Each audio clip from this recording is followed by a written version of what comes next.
Gary, Abbie, Aaron, great to have all three of you here ahead of this double header at SJP this weekend. It's always a fantastic occasion under the banner of Her Game 2. So 2 match previews to do. We'll start with Gary, Bolton at home this weekend. You picked out little bits in your post-match at Peterborough about the positives from it and what we can take into this game. I imagine that's something you've been looking at and working on this weekend? Yeah, definitely. I think we want to win every game. We want to be competitive in every game, but we have to understand the level of team we're up against. And Peterborough on Saturday are, for me, one of the best teams in the league, if not the best, even though they're not in that position at the moment. They give you so many problems with the way they play out, the speed they have in wide areas, the quality they have in attack. And for us to go there and go toe-to-toe with them, be really aggressive in how we played out of possession, show bravery in possession and create, opportunities in the game. I think it was a really big step forward. It was a big performance. We ultimately didn't get the result, but we have to take those little positives and take them into Saturday's game, because we face another really difficult opponent, a team that has consistently been up the top of League One, a team that has been built over 4 or 5 years, and they have an understanding of how they win football matches. So it's another big test, but a test that I think we're capable of rising to and capable of winning the game.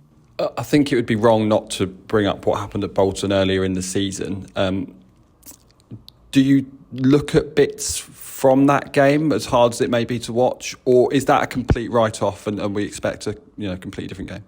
Yeah, I've not looked at that game, but we have to learn lessons from that game. We have to understand that this is an opportunity, not for revenge, but to put right what we did wrong that day. I think we are a different group of players. I think we have a different mentality at this moment in time. And I think that was a moment in the season that was probably the lowest moment. I think after that we had to really get together, start from the bottom and rebuild. And I think we did that well against Shrewsbury. In the next game we got a 0-0 draw, and then slowly but surely we've built ourselves back into form and back into winning games. And I think this would be a big statement of where we've came from since that game to where we are now if we can win on Saturday. Another team that are, of course, going for promotion, that top 4 or 5 is so close at the top of League One at the moment. So it's going to be one of those games where the opponent are going to be giving everything, just like we saw Peterborough do last weekend. It is, yeah, but I think it comes with a bit of pressure as well. I went to their game at Wigan where they started the game extremely well. They didn't score, and as the game went on, you could feel the tension rising. You could feel the anxiety in Bolton's game, and Wigan went up the park and scored in a counter-attack. So we know that there's pressure on for both teams. They have a different pressure to us, and we have to make sure that at home we can kind of thrive on that, and we can put them under even more pressure and like I said, believe that we can go and win the game.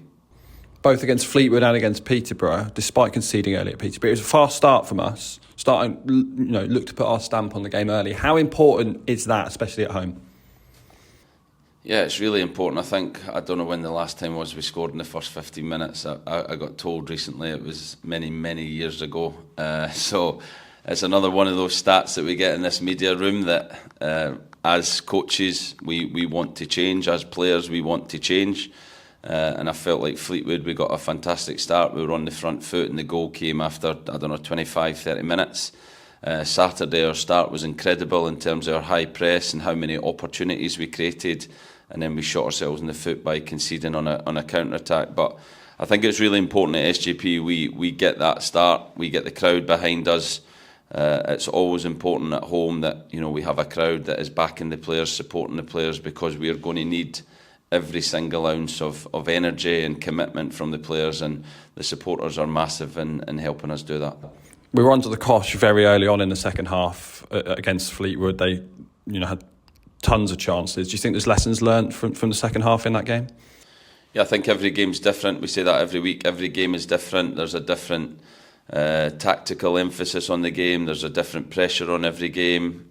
When you're playing Fleetwood and Bolton, obviously they're at different parts of the table. So every game is different. We have to prepare for a big challenge in terms of a Bolton team who play possession-based football and are going to put us under pressure. But as always, we have to focus on what we can do and how we can hurt the opposition. And I'm sure they won't be looking forward to making the long trip down. And they know that at our best, we're a very good team and we can cause them a lot of problems.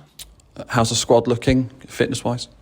Squad's good. Yannick's picked up a knock in training this week on his ankle that we'll assess today, tomorrow. Hopefully he's fit to train tomorrow. And Kitey's feeling a muscle problem in his thigh that hopefully, again, he makes the game, but I think that one will probably be too soon. So we'll need to assess both of them over the next 48 hours. We'll come back to you shortly, but just a final question for now on Sonny Cox. He's more than earned that deal, hasn't he? Yeah, he's been brilliant since he came back from Yeovil.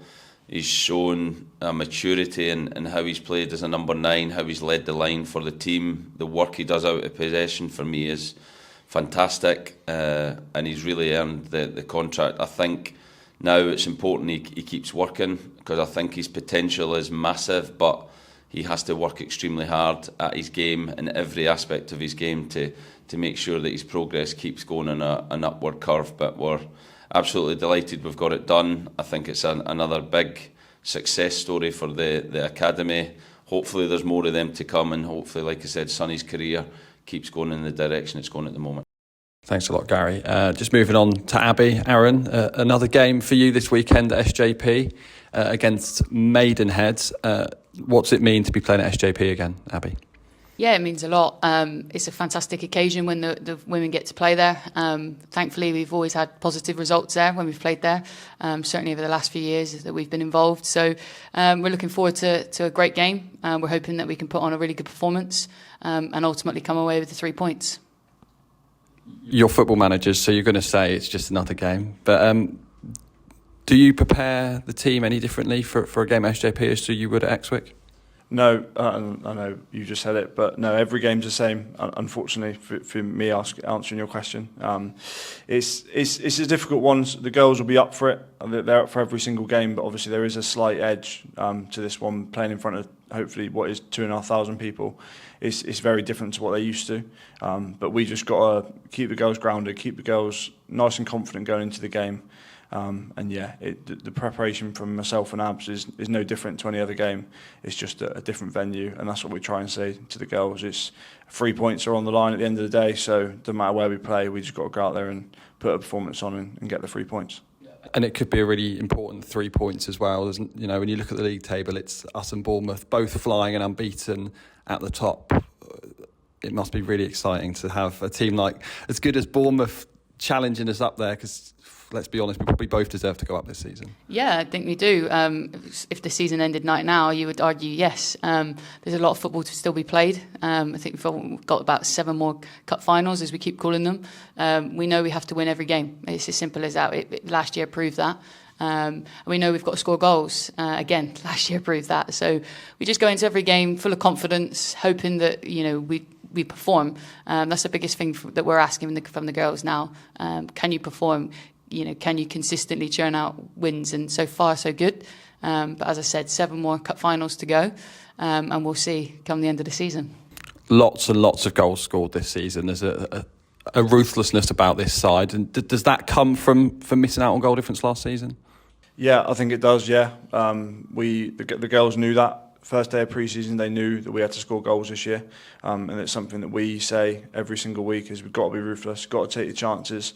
I think we found that out against Derby, a team in the league above. Granted, it wasn't a league game, but they had probably 4 chances, scored 4 goals. We had probably 6-7 chances, scored 2. So it's as cliche as it sounds, you've got to take every chance you get, and the girls know that. And when the girls have been at it, they've taken their chance and been as ruthless as possible. What are you expecting from Maidenhead this weekend? Do you expect them to come to SJP and try and frustrate us? Yeah, definitely. I think most teams that play against us do that. There's only a couple that have decided that they're going to play. Ed's very well coached. He's well educated. He will make sure that they're hard to beat. It will probably be a 4-5-1 or a 5-4-1, similar to what we played them away from home. Watched their footage back from their County Cup game in midweek. They scored a lot of goals on the break. So we need to be mindful of that. But I think our best form of defence is attack. And as you touched on earlier, scoring goals. And I think if we start fast and we get a nice early goal, it settles the nerves, settles the crowd, and then we can really hopefully kick on from there and put on a performance and a showpiece and get a fair few goals. We've got strikers that are hungry. We've got 4 or 5 players on the bench that will be desperate to get on and showcase what they can do as well. And as we've said, you've just got to be as ruthless as we possibly can. It's something I spoke to Gary about recently. When he's got his full squad back to full fitness, it's really hard to pick the 11 and who misses out on the bench. Is it the same for you when you've got such a strong competitive squad? Is it hard to pick your team? Yeah, it's extremely hard at times. I mean, the conversation that myself and Abs have on a Friday and Saturday going into a Sunday is, and no one else sees it, but it's tough. But that's what we brought players in the summer to make the squad stronger. It keeps everybody on their toes, that's for sure. But it just comes down to those hard conversations you've got to have when people aren't in the squad, and we try and support them the best we can. But when they're called upon, they never normally let us down. So it's good that we know we got that, not in reserve, but behind us if we need to. But yeah, it's very difficult at times. Obviously, we only see the girls for 4 hours of training a week. So it's tough, but we're giving it our best shot, and fingers crossed Sunday will be no different.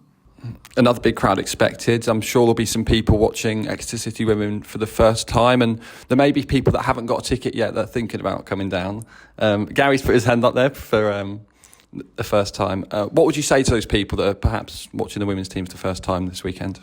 Hopefully you're going to be wowed. We're asking the girls to put on a performance is the biggest thing for us. We just need to make sure that we've taken lessons from the Derby game and the Torquay game, where we didn't particularly perform very well. We've won the Torquay game, but the girls came away frustrated and they wanted to put that right. And unfortunately, the Selsey game being off didn't allow them to do it. But training on Tuesday night was frighteningly good. And if they can do the same on Sunday, then they'll be in for a real. I hope a real pleasing performance. They give everything. We only see them for 4 hours, like Aaron touched on, but they do a lot outside of training to make sure that they're at the peak of their condition. And I think what better way on a stage like it's going to be on Sunday, a great pitch, a big pitch, something that we like playing on, with the style of football that we play. And the girls have notoriously scored goals at SJP when we've played there. So, yeah, I think it's going to be... I'm hopeful that you're going to enjoy what you see, and you might come back. Gareth, bring you in there then. You said it'll be your first time watching the women's team, but I think this isn't just a one-off thing. We've seen you joining in training sessions. We've seen Kevin Miller training with Bondi and the keepers. It's really great to see such an important buy-in from the first team coaching staff in terms of assisting and giving some guidance and support to the women's team where they can. Yeah, without a doubt. I think I've missed the games. I've been up, seen family and stuff, and missed the games, and been very disappointed when I have. But Kevin Nicholson's went, Perks has went. We came to training once, and I think it's very important that the men and women's team have that link, where Abbie and Aaron and myself, Kev, Perks are all kind of linked together and have that knowledge base that we can tap into each other.